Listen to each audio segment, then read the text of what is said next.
Oh, look at that. We have a special guest today by the looks of it. Dan Christian joining us, or maybe it's just Lockie McCurdy who's been working on his shrine. Yes, I can put another image up now, I think, after that quite remarkable and unexpected performance last night. Unexpected. I don't know. He got his chance, more to the point, but I'm happy that you're able to bask there in the glory of the Christian. Anyway, why don't we just get on with the show? I think we should. Yes.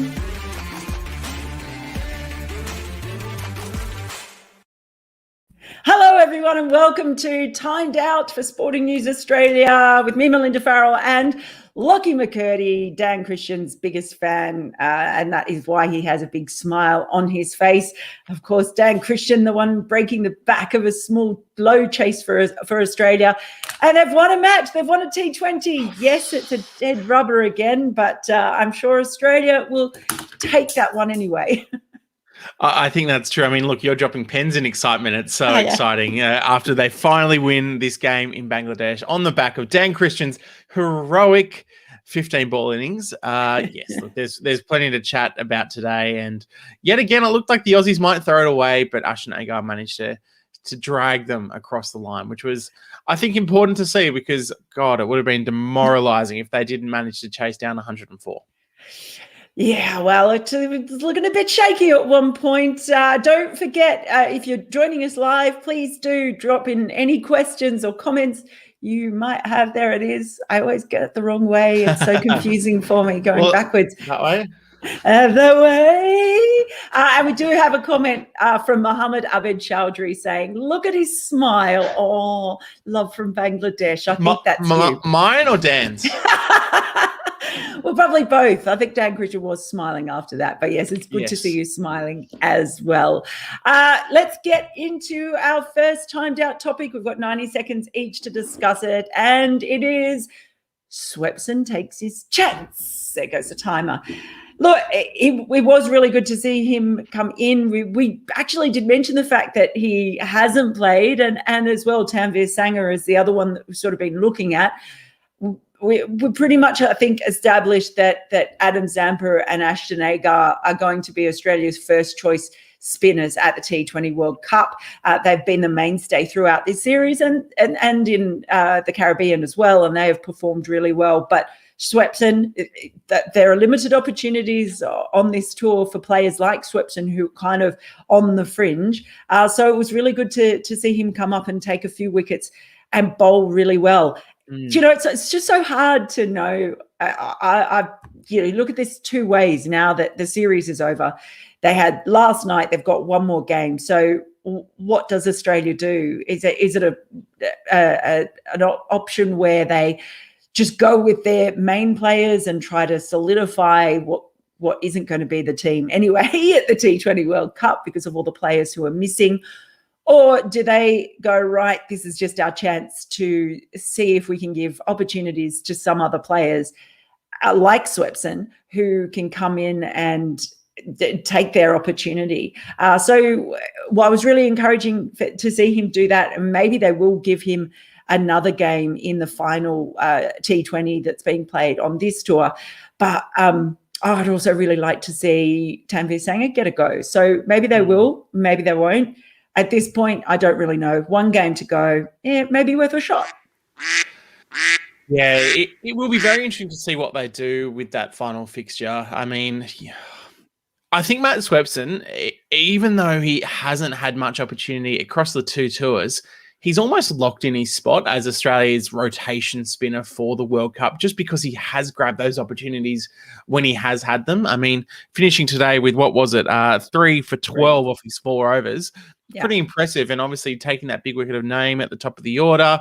Mamadullah LBW, Hassan LBW, both ducks there. So it was really fantastic performance from him that not only was he able to keep the runs down, he was able to take wickets at the same time. And look, I guess at the end of the day, there's always been a reluctance from Australia to lean into the picking 3 spinners for T20 cricket, even though a lot of other countries do it around the world in conditions that suit spin bowling. We kind of go, no, we have to have 2 pace bowlers. But realistically, I think Australia could get away with attack that's got Agar, Zampa, and Swepson at various stages. Probably in this tour, I would have liked to have seen it more. I don't think it's our full-strength team once the World Cup comes around, but there's still certainly a place in Australia's lineup for a three-spin pronged attack. But yeah, I guess that changes a little bit when Maxwell comes back in the side and offers his sort of off spin as well, because even though Ashton Turner bowled sort of his 4 overs, he opened the bowling today.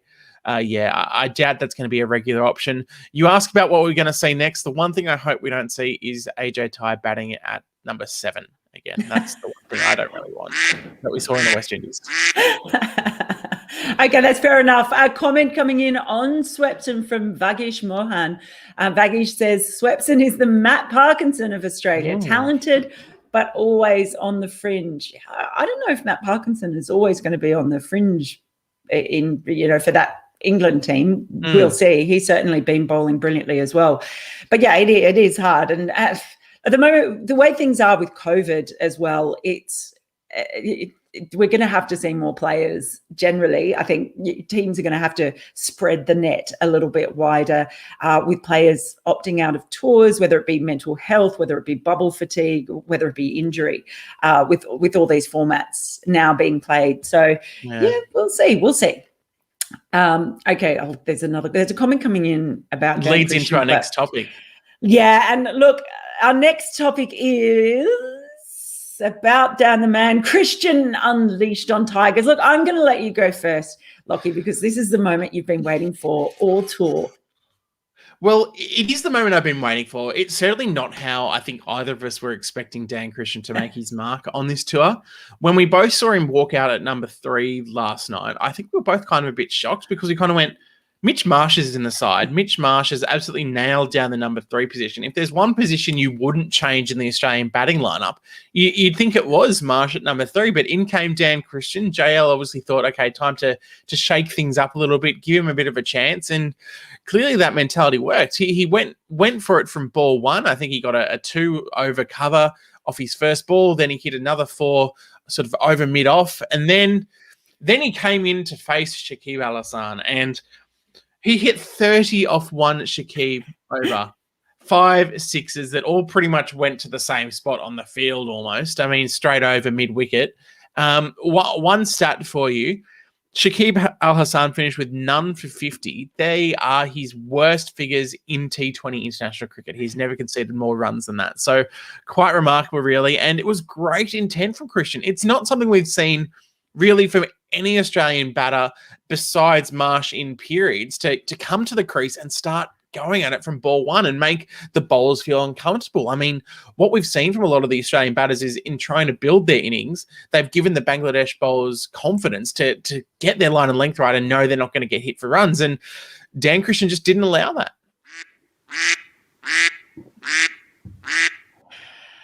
No, what I thought was interesting, so talking to him afterwards, he said it was always the plan. It wasn't something that was decided within the bounds of the match. They didn't just go, right, we'll promote him up the order as a pinch hitter. So it was always the plan for him to bat at number 3, which I thought was quite interesting. And I guess, it's tempting to think that, especially after he was tied down in the previous match by Mustafizur Rahman, remember in the 19th over, when he was just unable to get him away, there's a tempting thing to think it was him just going, sod it, I'm doing this. And maybe there was a little bit of that, but it was also really calculated. He said he didn't specifically target Shakib Al Hasan, but it was a smart move to go for him then. I thought there was a fair bit of bravery in that, because we know that it's been really, really difficult for all the batters on those pitches. They've been really, really tricky. Dan Christian said they're probably the most difficult conditions that he's ever played in all his experience playing all around the world in so many tournaments, that they were probably the most difficult conditions. So, and it's the only match-winning innings I think we've seen from an Australian player on this tour. We've actually gone out and done it. And so there was a fair amount of bravery in that and experience, I think, in him going, right, I'm taking this on. I'm going to break the back of this innings. I'm just going to go for it. So it may have been enough that innings, then the fact that he has been the one to do it, to get him to the UAE. We'll see. That was Sad Man's question. Yeah, I just wanted to say that he had that question about, has Christian's cameo sealed a position for him in the World Cup T20 squad? Yes, Sadman may be. It may have done, because we just haven't seen any other. I mean, we've seen terrific performances from Mitch Marsh, but he hasn't sort of been able in other T20 matches to see Australia home like that. It completely break the back of it. So although he's obviously batted better than anyone else consistently across the tour, I just think that experience of Christian and that amount of bravery as well to just step up. He hasn't had that many opportunities with the bat, let's face it, in coming in where he is to do it. And he hasn't nailed the couple of opportunities that he's had in previous matches. But, maybe that's what the other thing I was going to say. I think I did see someone say that was the first time an Australian has hit 5 sixes in an over in T20 international cricket. I think. Wow. Don't hold me if that's wrong, but I think that is the first time. He also made the point, interestingly, Dan Christian, that the boundaries are really big there. So he was saying the combination, he referred to that a few times, of the really tricky pitches and the really big boundaries was making it incredibly hard at the slow balls as well that they've been getting from all the bowlers to actually clear the rope. And we haven't seen a lot of six hitting from the players. So I thought that was quite interesting insight from him as well. Well, one thing we've seen across this series is that Australia just has struggled to hit sixes. Like, we haven't cleared the rope easily. I mean, I think Dan Christian hit more sixes in that over than 2 of the T20s in the West Indies combined. Just because I remember those stats specifically, I remember there were 2 T20s where Australia only hit 2 sixes each for the match, and I'm sure it's been almost less here in Bangladesh. So that's been quite impressive. The other thing I absolutely loved about Christian's innings, we've gone past timed out, but we're allowed to for Dan Christian. We make up our own rules. Yes. The thing I love, and something, having watched a lot of the Olympics, that you see a lot from these professional athletes, is when they come to the field or come to the crease, and they've got this laser-focused stare when they come to the crease, or in this case in cricket, when you're starting your innings. When Dan Christian walked out, he just had a bit of a look about him. He had this glint in his eye that went, no one's stopping me here. No one's getting in my way. I'm going to take this game to Bangladesh. And that's an attitude that I really liked from Christian, that we haven't seen any other players, that even though he didn't have the confidence of runs behind him or anything like that, no one really besides Marsh in the team does. He went, I'm going to make my own luck. I'm going to go for it today. And you could tell by the look in his eye that he was confident that was what he was going to be able to achieve. And that was it enough. And a quick hello to Chris Sohel, who says, hey, hello, Melinda Farrell. Why are you saying hello to Lockie McCurdy? Poor Lockie. Don't ignore him. I've got Dan. I've got Dan here. I'm all right. I don't need anyone else. You've been getting hugs from Bangladesh. You got them from Mohammed Abed Chowdhury earlier, so you should be happy. Okay, and our next timed out topic is, that's the one we've already done. There it is. There it is. Agar's composure. Look, we've spoken a lot about Agar as a spinner throughout this tour, and the fact that he's generally performed really quite well and shown himself to be a really good option for Australia, and probably the option that they're going to go with along with Adam Zampa. But there have been a few innings that we've seen him with the bat where he has shown quite a bit of composure, and that was it last night. Like, as I mentioned, they've been incredibly difficult conditions to bat in, and I thought that was, Australia still looked, even though it was such a low target and Dan Christian had broken the back of it. I remember at one point you sent me a message saying, oh my God, like, are they going to find a way to lose this? And it was looking a bit shaky, and I just thought it was really impressive, the calmness and the maturity that Ashton Agar showed. And we've seen it a few times from him with the bat, where he's actually made quite a bit of a difference and maybe almost got Australia there, or been part of a partnership that has ended up being really significant for Australia. So I think that's very encouraging for Australia as they try and work out what they've taken from this tour. The fact that his maturity and sort of class and calmness with the batting at that point in time when Australia needed it in this circumstance, he was able to deliver. Without a doubt. I mean, first of all, congratulations. I don't think anyone's ever spoken about Ashton Agar's batting and been able to resist mentioning the Ashes innings of his 90 innings from 11. I mean, we have to talk about that. Of course, we know Ashton Agar can bat, so that's never been in question. But it's good to see him put that patience to the test in white ball cricket. I mean, the thing that was really impressive, when Mitch Marsh goes, it's like 6 for 65, 66 that I think Australia were. And at that point, you almost go, Bangladesh are favourites to win here on the back of the previous few matches, but a 34-run partnership with Ashton Turner where Agar got, I think, 27 of the runs, Turner just kind of held up an end, was so important. And something that we saw Agar do a lot of that I think we spoke about on yesterday's show was rotating the strike a lot more and just taking the singles that were offered, just finding a gap in the field, hitting it to the guy on the boundary and just taking a one when it was on offer, and how important that was to keep the momentum of the innings going, because otherwise Australia just get bogged down and go, oh no, I have to hit a boundary and get out. So hopefully that's something that we can see, that the Australian hierarchy will go, okay, Ashton's had success doing that. Let's try and focus on that a bit more throughout the innings, because at the end of the day, look, I'll forgive Moses Enriquez. That's the worst way to get out in cricket, having your bat. Like, sure, he can be back, but that was hit so well, it was next to impossible to get back to his ground. But Alex Carey out LBW, Matthew Wade out bowled, Ben McDermott out LBW, all out for less than 5. I mean, maybe Agar's the answer. Maybe he has to go further up the order, be a genuine all-rounder, and that's how we get Swepson into the side. I don't know. There's so many questions. There's more questions than answers after this tour.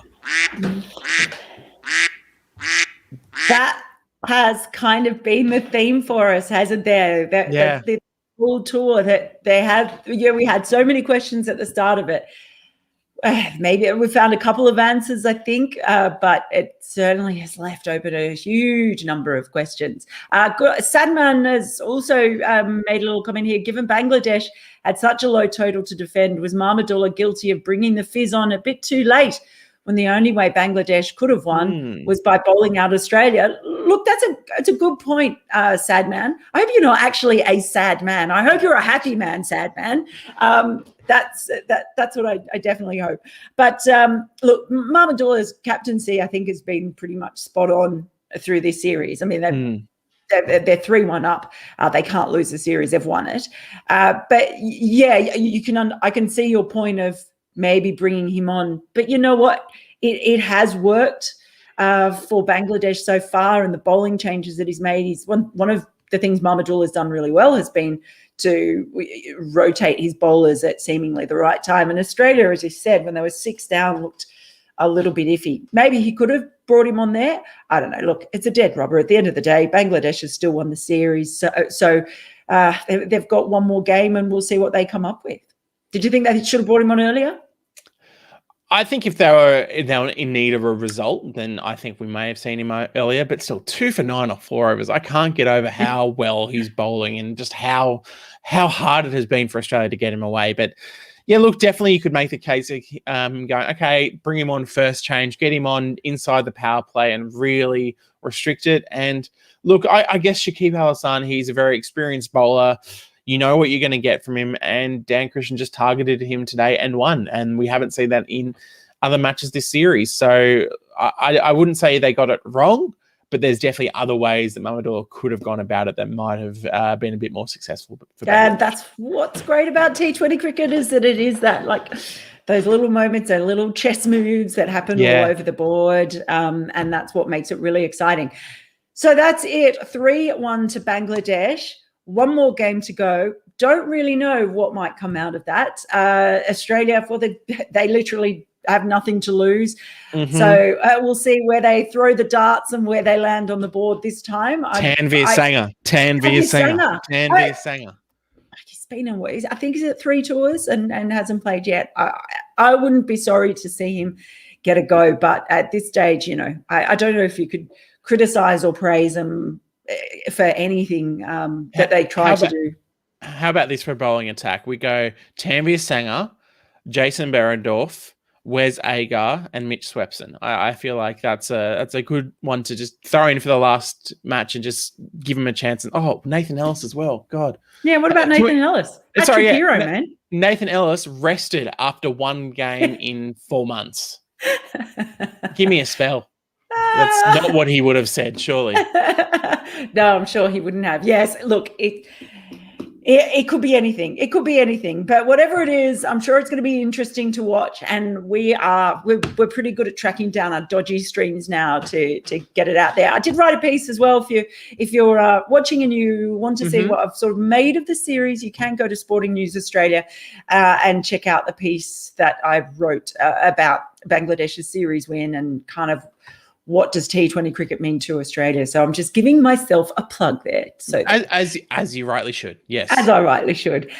So we will be back in a couple of days with our final episode of Timed Out for the tour. Let's see what it throws up. In the meantime, please do give us a like, give us a follow. Our Twitter handles are there. Subscribe and share and show us the love because we want to show you the love as well. And until next time, it's goodbye from Timed Out.